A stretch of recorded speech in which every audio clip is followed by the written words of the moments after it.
Hey everyone, Duck welcoming you to Game 2 of a Best of 3 series from the WCS Season 2 European Edition. And this time on Star Station, we've got spawning in the bottom left as the Red Terran, representing Mouse Sports. We've got Lucifron.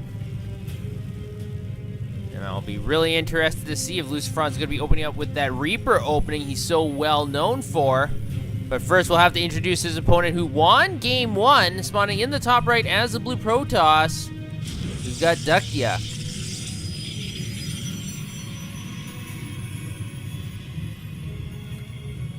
So as I was mentioning before, Lucifron is currently behind 1-0. But this map is a lot more favorable if he wants to go for that barracks and refinery play that he likes to do so often, as Reapers are very good on this map, because to get into the main base there is only one level to jump from, so you don't have to worry about a third level to jump twice. And on Star Station there's this large jutted out area where Reapers can really take advantage of it, because basically this area is so large around the main base. It's very difficult, especially in the early game, for opponents to actually have enough structures all around that they have full vision of everything that's going on. So this is a prime location and a prime map to use those Reapers. Now we do have Lucifron opening up with that barracks and refinery just like in Game 1. And I really suspect he'll be doing the exact same play. Now, if you watch the replay from Game 1, Lucifron did lose a very tight game at the 9-minute mark. Duckdeok was very aggressive and had forward proxy pylons, and Lucifron did not notice it. He wasn't able to scout, or he didn't scout, and for whatever reason, and what ended up happening was a whole bunch of stalkers were immediately knocking on Lucifron's front door, and eventually his defenses just failed.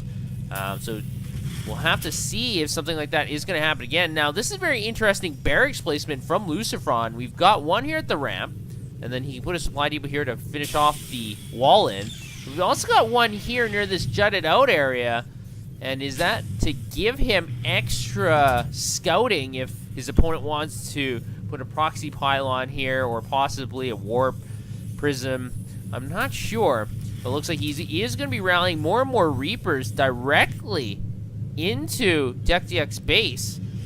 So interesting, it might be a double Reaper build. Yes, it is. We do have double Reapers coming from double barracks. Now, this is going to be probably somewhat effective, but once that mothership core comes out and a few stalkers, I don't think these Reapers are going to be able to do too much. Duckdeok is going to place down that Nexus at his natural expansion, and that first Zealot is going to be able to spot that first Reaper, and it doesn't look like the Zealot is going to be doing very much. Unfortunately, the Reaper is just so much faster. The Zealot is just going to run in a straight line, and the reason is that the Zealot can't really do anything because he's so much slower than the Reaper, but at least by pulling him away from Duckdeok's base, that'll give Duckdeok a few more seconds to try and prepare against the incoming Reapers. Now, the mothership core is moving towards the middle of the map, but there are 2 more Reapers to reinforce the first one, so we're going to see 3 Reapers here. Now, against 1 Stalker, the Reapers might be able to do some damage here, because the Reapers do regenerate a lot faster than Stalkers.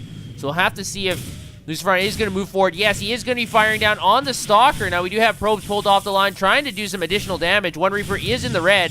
The first probe does go down, and another one looks like will go down again as well. So it looks like Lucifron has been able to pick off 2 probes, but with that second reinforcing Stalker, Lucifron is going to fall back now. Now, at the same time, since Lucifron is constantly just building more and more Reapers, we actually don't have any Marines on the field. This mothership core is going to have a field day just picking off at these SEVs.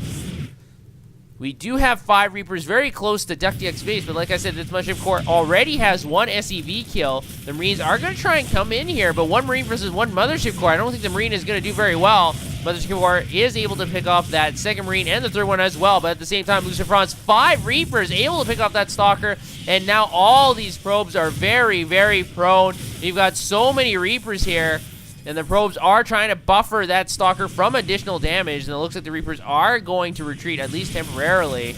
And now they're going to focus down on that Stalker once more. The probes are falling very quickly. I don't think Duckdeok's going to be able to recover from this. Still 5 probes in the main. All the probes are falling left, right, and center. 15 probes have been lost. 1 Reaper does go down. Looks like a second one will fall again. But unfortunately, losing 16 probes, and that mothership core is no longer harassing Lucifron's base. Actually recalled himself to Duckdeok's main, but he's lost 22 probes to 5 Reapers, and now the Reapers are going to go to the natural and do even more damage to these probes. And I really, really think that Duckdeok is just too far behind. He's down by about 20 supply. We do have a lone immortal here, able to pick off 2 of those Reapers, but I think the amount of damage done is just too far gone. I think Duckdeok is just too far behind. He doesn't have enough of an economy to really stage a counterattack, and we still have one very annoying Reaper here with 7 kills.